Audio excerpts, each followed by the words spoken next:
여러분, 최근에 오디세이라는 영화가 세계적으로 큰 관심을 받고 있습니다. 그래서 저도 둘째 아이하고 영화를 보았습니다. 이 표를 구하기가 너무 어려워서 심야 영화로 관람을 했습니다.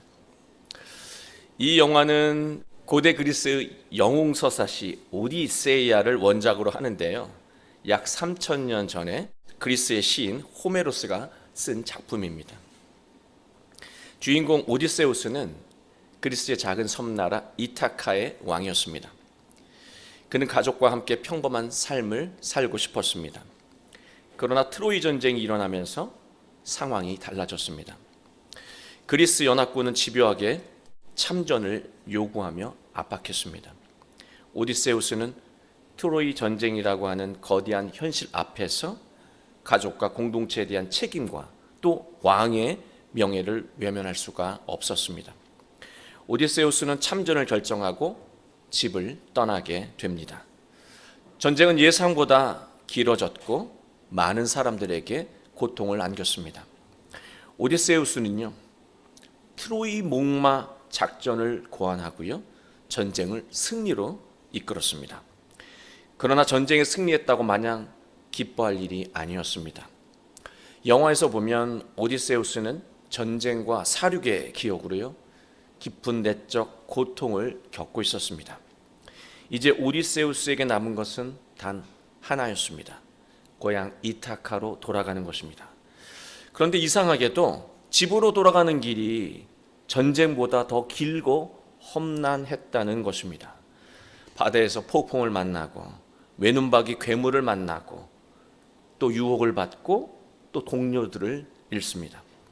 오디세우스는 수많은 역경을 지나면서 삶을 성찰하게 되고 떠났던 때와 달라진 모습으로 고향에 돌아옵니다. 그게 무려 10년이란 세월이 걸렸습니다. 그래서 오디세이는요, 한 사람의 모험 이야기에 머물지 않습니다. 인간의 본질이 무엇인지 질문하는 이야기입니다. 사람은 무엇을 찾아 길을 떠나는가? 그리고 결국 어디로 돌아가야 하는가? 사람은 누구나 자신이 원하는 것을 찾으려고 집을 나섭니다. 그러나 내가 원하는 길이 반드시 내가 가야 하는 길은 아닙니다. 우리는 자신이 선택한 길에서 역경을 만나기도 하고 유혹에 빠지기도 합니다.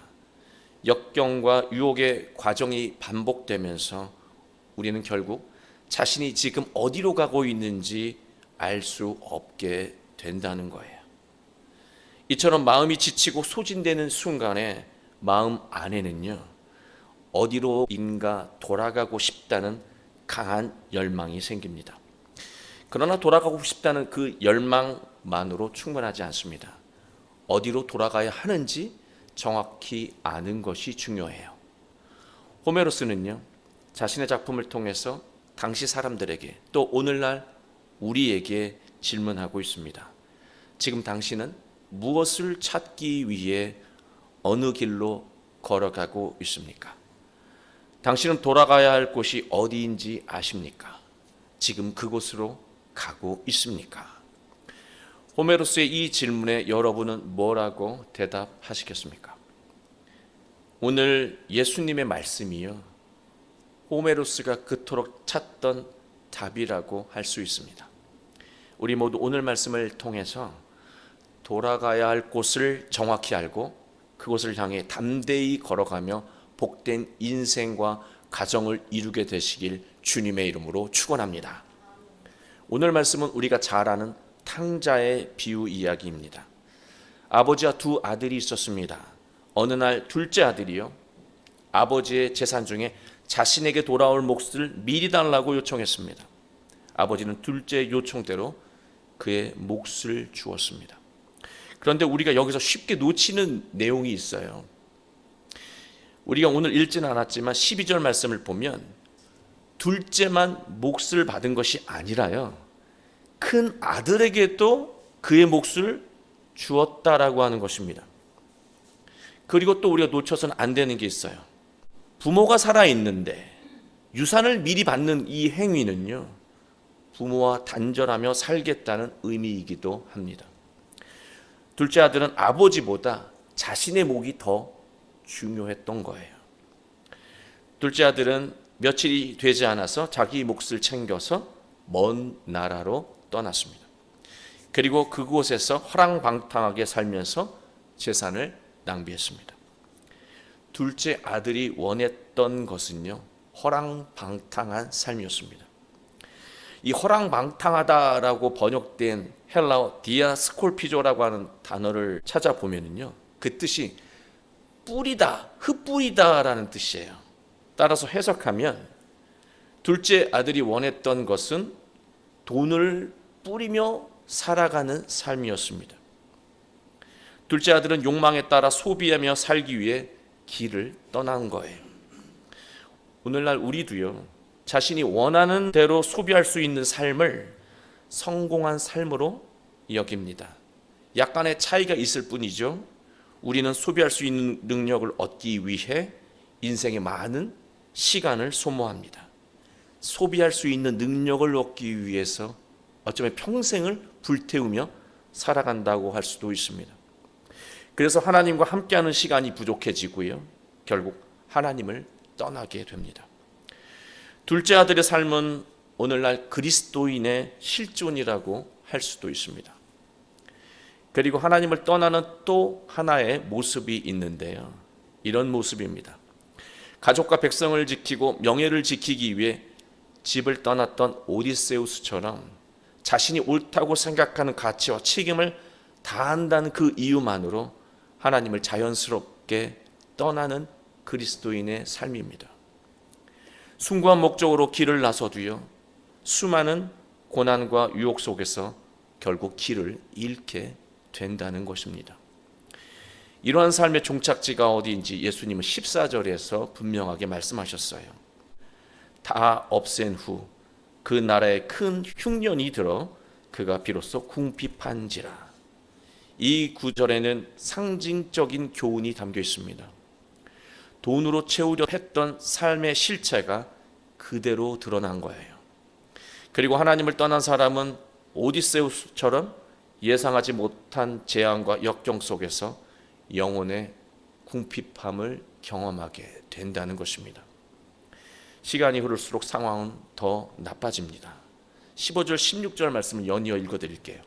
가서 그 나라 백성 중 한 사람에게 붙여 사니 그가 그를 들로 보내어 돼지를 치게 하였는데 그가 돼지 먹는 쥐엄 열매로 배를 채우고자 하되 주는 자가 없는지라. 하나님을 떠난 사람은요, 타인에게 종속된 삶을 살아가게 된다는 거예요. 이 말씀은요, 하나님을 떠나 살면 갑자기 삶이 가난해진다, 이런 차원의 말이 아닙니다. 누군가에게 이렇게 기생하면서 먹을 것을, 그것도 먹을 것도요, 정당한 음식도 아니고 돼지가 먹는 쥐엄 열매를 달라고 하는데 아무도 주지 않습니다. 물론 예수님은 극단적인 상황을 비유로 말씀하신 것이지만 이것은 겉으로는 화려해 보여도 그의 내면은 늘 누군가에게 눈치 보고 두려워하며 기생하고 의존하고 자신의 존엄성이 파괴되는데도 먹고 사는 것 하나를 위해서 참을 수밖에 없는 가련한 인생을 살게 되는 것을 말하고 있습니다. 그 인생에는 꿈도 없고 희망도 없는 것이죠. 얼마나 불쌍한 인생입니까? 이런 상태로는요, 망해도 불쌍하고요, 성공해도 헛헛한 것입니다. 아버지를 떠난 둘째 아들은 자기가 원하는 것을 찾아 길을 나섰지만 수많은 역경을 겪으면서 자신이 무엇을 향해 어디로 가고 있는지 길을 잃어버린 것입니다. 여러분, 사람은요, 둘째 아들처럼 욕망을 따라 살아도 인생의 길을 잃지만 오디세우스처럼 분명한 명분을 가지고 성실하게 살아도요, 인생의 길을 잃을 수 있다라고 하는 것입니다. 하나님을 떠나면 말입니다. 둘째 아들은 자신이 찾았던 길에는 더 이상 희망이 없다는 사실을 깨달았습니다. 그리고 아버지에게 돌아가 자신이 지금까지 하늘과 아버지에게 죄를 지었음을 고백하고 용서를 구해야겠다고 결심했습니다. 아버지가 자신은 아들이 아니라 품꾼처럼 여길지라도 돌아가야 할 곳은 아버지 품이라고 확신했습니다. 둘째 아들은 무거운 마음으로 아버지가 있는 곳을 향해 발길을 돌렸습니다. 또 우리가 여기서 놓쳐서는 안 되는 내용이 있습니다. 둘째 아들의 선택이라고 하는 거예요. 둘째 아들은 아버지에게 부끄러운 존재가 되었다고 여겼죠. 자식으로서 선을 넘었고 너무 늦었다는 사실도 깨달았습니다. 사람은 이런 상황이 되잖아요. 보통 부끄러움을 느끼고 너무 늦었다고 생각하면 포기하고 맙니다. 옳은 길인 것을 알아도요, 내가 가서 괴로움을 느끼느니 안 가는 게 낫겠다고 생각합니다. 우리의 이러한 생각이요, 삶을 더 깊은 수렁에 빠뜨린다는 것입니다. 그러나 둘째 아들은요, 부끄러움을 당해도 아버지에게 당하는 것이 낫다고 여긴 거예요.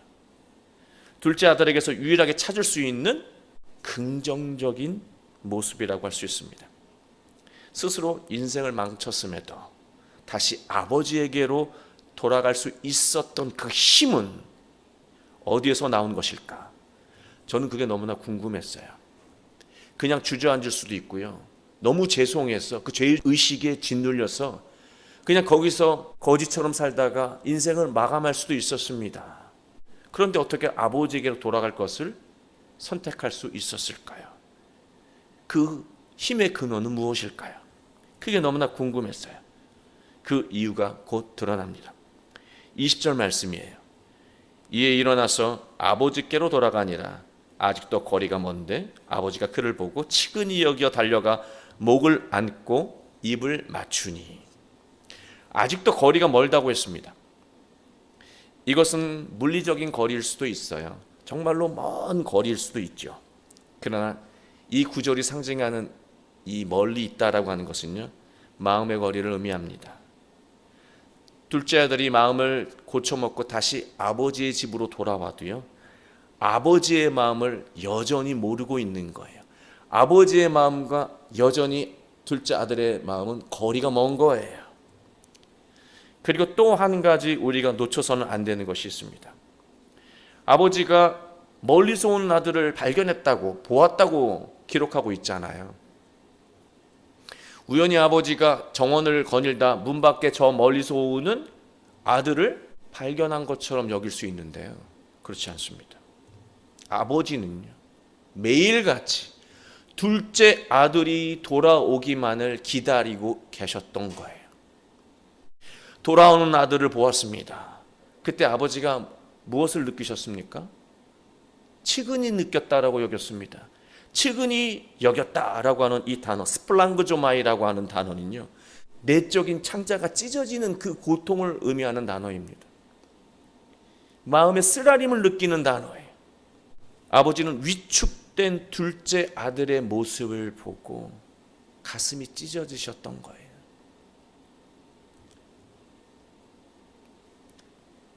예수님은 이 마음으로 모든 사람들을 대하셨습니다. 또 우리를 대하고 계십니다.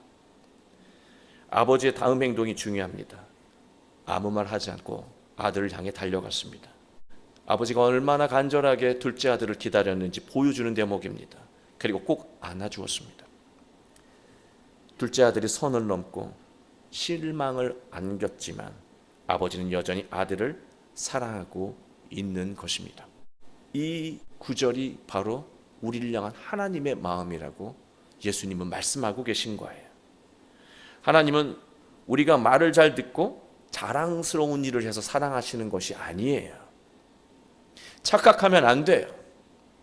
우리가 훌륭해서 사랑하시는 것이 아니에요. 아버지의 아들이기에, 아버지의 딸이기에 그 존재 자체로 사랑하시는 것입니다. 둘째 아들이 중요한 순간에 아버지에게로 돌아오는 길을 선택할 수 있었던 그 힘은요, 그 힘의 배경은요, 바로 평소에 아버지의 사랑 때문이었습니다. 미숙할 때는 사랑을 받아도 그 사랑이 사랑인 줄 몰랐습니다. 그러나 중요한 순간에 그 사랑이 그의 삶을 인도했던 했다라고 하는 것입니다. 예수님은 우리에게 말씀하십니다.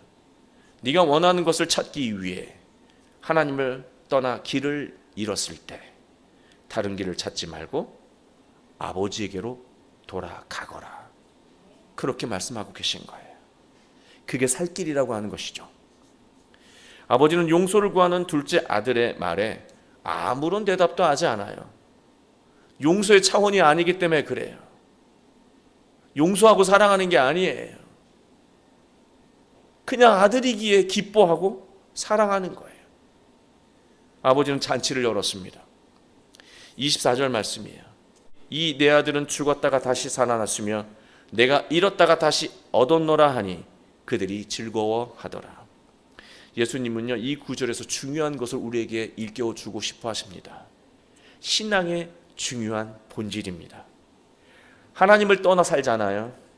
죽은 것과 다름이 없는 인생을 살게 된다는 것입니다. 그러나 하나님에게로 돌아오면 생명력 가득한 인생을 다시 살 수 있게 된다고 예수님은 말씀하고 있습니다. 더 나아가 하나님과 함께하는 인생은 하나님의 기쁨이 되는 존재가 된다고 또한 말씀하고 계십니다. 그게 신앙의 본질이에요. 아무리 인생이 화려해 보여도 하나님과 멀어져 있으면 그것은 죽은 인생이지만, 내가 세상의 관점으로 내 인생이 조금은 아쉽고 초라해 보여도 하나님과 밀접한 인생을 살고 있다면 그 인생은 영화롭다라고 하는 것입니다. 그것을 예수님은 잊지 말라고 오늘 이 말씀을 통해서 말씀하고 있습니다. 그런데 여러분, 잔치가 한참 벌어지고 있는 순간에요, 생각지도 못했던 문제가 발생했습니다. 밭에서 일하다가 돌아온 큰아들이요, 풍악이 울리는 소리를 듣고 이게 무슨 일이지? 하인들에게 묻습니다. 하인들에게 이 모든 일들의 자초지종을 듣게 되죠. 그리고 큰아들은 분노하게 됩니다. 28절이에요. 그가 노하여 들어가고자 하지 아니하거늘 아버지가 나와서 권한대. 여러분, 지금까지 멀쩡히 아버지의 집에 머물던 큰 아들이요, 이제는 아버지의 집으로 들어가지 않으려고 하고 있습니다. 큰 아들은 억울했습니다. 자신은 지금까지 아버지와 함께하며 수고했지만 죄를 짓고 돌아온 둘째만큼도 대접을 받은 적이 없다고 아버지에게 말했습니다. 그의 억울함이 얼마나 큰지 우리가 느껴지는 것이죠. 그런데 우리는 여기서 앞 내용을 다시 되살려야 합니다. 아버지가 재산을 물려줄 때요, 그 아들에게도 몫을 주었다라고 하는 거예요. 그런데 왜 큰 아들은 억울함을 느끼며 분노하게 되었을까요? 이미 받을 거 다 받은 큰 아들은 왜 분노하고 있을까요? 비교하는 마음 때문이었습니다. 자기 관점으로 보면 너무나 억울한 거예요. 사람은 자기 관점으로 다른 사람과 비교할 때 억울함을 느끼게 됩니다. 내가 쟤보다 못한 것이 무엇인가? 왜 나는 쟤보다 삶이 잘 안 풀리는가? 하나님, 왜 저는 쟤보다 충만하게 만들지 않습니까? 비교한다는 것이죠. 큰아들은 자기 생각과 판단이 중요했습니다. 나는 아버지와 함께 했습니다. 나는 수고했습니다. 나에게는 아무것도 없네요. 정말 아무것도 없습니까? 그런데 아무것도 없다고 여기고 있습니다. 큰아들은 나 자신을 앞세우느라, 자기 의로움을 앞세우느라, 자기 생각을 앞세우느라 무엇을 느끼지 못했습니까? 아버지의 사랑을 느끼지 못했어요. 끊임없이 큰아들을 사랑하고 계셨는데도 큰아들은 자기 생각에 골똘해서 자기 인생의 셈법에 취해서 아버지 사랑을 느끼지 못했습니다. 오롯이 비교하면서 인생이 불행하다고 여기고 있었던 거예요. 아버지와 함께 살면서도 말이죠. 큰 아들은요, 신앙생활을 하고 있는데도 하나님의 사랑을 느끼지 못하고 억울함이 가득하게 살아가는 오늘날 그리스도인들의 모습을 보여주는 인물이에요. 자신의 삶과 타인의 삶을 비교하며 불행을 느낀 것입니다. 누릴 수 있을 만큼 충분한 자격을 가졌음에도 누리지 못하고 불행한 인생을 살게 된 것입니다. 31절 32절을 읽어드리겠습니다. 아버지가 이르되 예 아이야 너는 항상 나와 함께 있으니 내 것이 다 내 것이로되 이 내 동생은 죽었다가 살아났으며 내가 잃었다가 얻었기로 우리가 즐거워하고 기뻐하는 것이 마땅하다 하니라. 하나님은요 자녀들이 여러분이 누릴 수 있도록 환경을 다 만들어 주셨습니다. 그러나 우리는 타인과 비교하면서 어두운 불행의 동굴로 들어간다는 사실입니다. 큰아들은 몸으로는 아버지와 함께 했지만 마음으로는 아버지와 멀어져 불행하게 살았던 것입니다. 둘째 아들은 하나님과 삶이 멀어져서 불행했습니다.